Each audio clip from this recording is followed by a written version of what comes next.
Quando a gente pensa no amor de Deus, isso enche o nosso coração de alegria. Quando a gente ouve Deus nos reconciliou consigo mesmo. A gente fala, Deus, eu era alheio e inimigo dele, eu vivia em oposição a ele, e ele veio e me transformou e me fez amigo dele. Mas isso deveria gerar uma grande questão na nossa mente. No céu, não teve nenhuma questão, não teve ninguém espantado quando Deus condenou o homem. Quando Deus estabeleceu a condenação sobre toda a humanidade, ninguém ficou espantado. O homem recebeu aquilo que ele merecia. Mas quando Deus perdoou o homem, aí houve espanto no céu. Aí houve espanto no céu. Como Deus justo pode justificar pecadores? A Bíblia fala, que nem a gente viu, que Deus odeia a prática do mal. Naum diz que Deus é um juiz justo que de modo algum deixa o pecado impune, que de modo algum inocenta o ímpio. Que de modo algum vai pegar aquele que é culpado e dizer, você é inocente. Então, como que Deus nos reconciliou consigo mesmo? Como que a gente pode se alegrar nisso e ter qualquer confiança nisso? A resposta está em duas palavras que a gente pulou no versículo 19. E essas duas palavras são, na verdade, uma pessoa. A saber que Deus estava em Cristo reconciliando consigo o mundo. No versículo 18, Paulo fala que Deus nos reconciliou por meio de Cristo. No 19, ele fala que estava em Cristo reconciliando. No versículo 20, ele fala que eles eram embaixadores em nome de Cristo. E no versículo 21, ele fala que Deus fez Cristo pecado por nós, para que nele fôssemos feitos justiça de Deus. E para a gente entender melhor, antes da gente falar daquilo que Cristo fez, eu queria chamar a atenção dos irmãos para o versículo 19. A saber que Deus estava em Cristo reconciliando consigo o mundo, não imputando aos homens as suas transgressões. A palavra imputar, ela significa reconhecer algo como de alguém, atribuir algo a alguém. Então, por exemplo, lá em Gênesis, quando Lia e Raquel estavam com Jacó na casa de seu pai, e Jacó estava querendo sair de lá por conta da forma como o pai de Lia e Raquel estavam tratando eles. Lia e Raquel falam, há ainda parte para nós ou herança na casa de nosso pai? Não nos considera ele como estrangeiras? Pois nos vendeu e consumiu tudo o que nos era devido. A palavra considera aí é a mesma palavra no hebraico para imputar. Elas estão falando, o nosso pai não nos trata e não nos reconhece como estrangeiras. Não está falando que o pai delas tornou elas estrangeiras, de alguma forma. Elas eram filhas dele, da nação dele. Mas ele tratava elas como estrangeiras. Um texto que pode ajudar ainda mais para deixar claro é a carta de Paulo a Filemão, quando ele diz assim, falando sobre Onésimo, que Onésimo era escravo de Filemão, tinha fugido. E aí Paulo está rogando para que o irmão receba em paz. E ele diz assim, e se algum dano te fez ou se te deve alguma coisa, lança tudo em minha conta. Eu, Paulo, de próprio punho o escrevo. Eu pagarei. Paulo está falando, esse lança tudo em minha conta é a mesma palavra usada em Romanos para imputar. Se Onésimo te deve alguma coisa ou te fez algum dano, coloca na minha conta. Reputa como minha dívida. Só que nota que não é simplesmente reconhecer algo como de alguém, mas é tratar alguém de acordo com esse reconhecimento. Eu pagarei. E aqui o texto diz que Deus não imputa a nós os nossos pecados. Por isso nós podemos ser reconciliados com Deus que odeia o pecado. Porque Ele não atribui a nós os nossos pecados mais. Essa é a realidade que toda a Bíblia aponta do que Deus faz por nós em Cristo.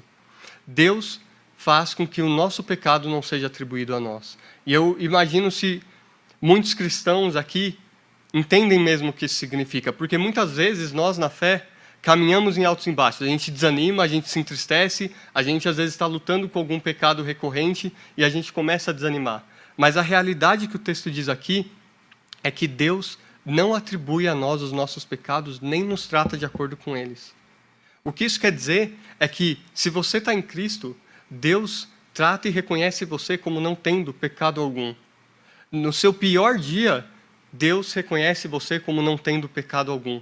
E por isso você pode se achegar a Deus com a mesma confiança no dia que você pecou e chega no final do seu dia miserável, se sentindo a pior pessoa do mundo, quanto no seu melhor dia. Em ambos os dias você pode se achegar da mesma forma, porque Deus não atribui pecado nenhum a você, porque Deus estava em Cristo reconciliando consigo os homens, não imputando aos homens as suas transgressões. Você pode ter comunhão com Deus todos os dias da sua vida. Você não é mais santo ou menos santo de acordo com a sua obediência. E sim, nós precisamos ser santificados. Deus vai corrigir em nós o pecado e nos disciplinar, mas nunca como um juiz. Nunca como alguém que vê em nós pecado e agora não tem mais amizade conosco, mas agora como um pai que não vê pecado em nós e que trabalha para a nossa santificação naquilo que nós pecamos. Essa é a realidade de cada cristão. Deus estava em Cristo reconciliando você consigo, não imputando a você as suas transgressões. Só que ainda permanece a pergunta, não permanece? Pera, como Deus pode simplesmente não imputar a mim as minhas transgressões? Como Deus pode simplesmente falar, você não tem dívida? Se eu tivesse uma dívida incontável aqui com algum irmão e não pagasse, testemunhasse que não sou cristão, né? E esse irmão me levar até o ponto que eu apostatei da fé, esse irmão me leva diante de um juiz e aí o juiz fala: olha, eu sei que você tem a dívida, mas eu não vou atribuir essa dívida a você, você está limpo, você pode ir, ninguém vai poder te cobrar. Esse juiz não foi nem um pouco justo, mas é o que está falando que Deus fez conosco, ele não atribui nenhum pecado a nós, nenhuma transgressão. E aí entra o que eu falei, em Cristo. E o versículo 21 explica isso claramente para a gente. O versículo 21 diz assim: aquele que não conheceu o pecado, ele, Deus, o fez pecado por nós, para que nele fôssemos feitos justiça de Deus. Deus nos reconciliou consigo mesmo em Cristo. Como ele fez isso? Ele fez a Jesus Cristo o pecado por nós. Aqui a gente precisa entender o que isso quer dizer. Será que isso quer dizer que Jesus, quando na cruz, ele se tornou de alguma forma mau, corrupto, quando ele foi feito pecado por nós, pelo próprio Pai? Não, obviamente não. E o jeito que a gente enxerga isso é porque o texto diz: ele o fez pecado por nós para que nele fôssemos feitos justiça de Deus. Nota que não fala ele foi feito pecador para que nós fôssemos feitos justos. Mas isso para evidenciar que são partes paralelas. Ele foi feito pecado para que nós fôssemos feitos justiça. Como que nós somos feitos justiça? Não é porque nós nos tornamos justos no momento em que cremos em Cristo. Não é porque a gente passa a ter uma natureza que não é corrupta e agora a gente só faz aquilo que é bom. Mas a gente se torna justiça porque Deus atribui a nós a justiça de Cristo. Porque Deus nos reconhece como justos e nos trata como justos. Por que Ele pode fazer isso? Porque Jesus foi feito pecado por nós. Porque Deus colocou sobre Cristo e reconheceu como de Cristo os nossos pecados e tratou Jesus de acordo com o nosso pecado. Isaías 53:6 diz: todos nós andávamos desgarrados como ovelha, cada um se desviava pelo caminho, mas o Senhor fez cair sobre ele a iniquidade de todos nós. 1 Pedro 2:24 diz que ele, carregando ele mesmo em seu corpo sobre o madeiro os nossos pecados, para que nós, mortos para os pecados, vivamos para a justiça. Por suas chagas fostes sarados. Como que Deus pode não imputar a nós os nossos pecados e nos tratar como justos? Porque Jesus tomou nossos pecados e ele foi tratado como pecador. Nós somos reconciliados porque Jesus foi tratado como se ele fosse inimigo e alienado de Deus.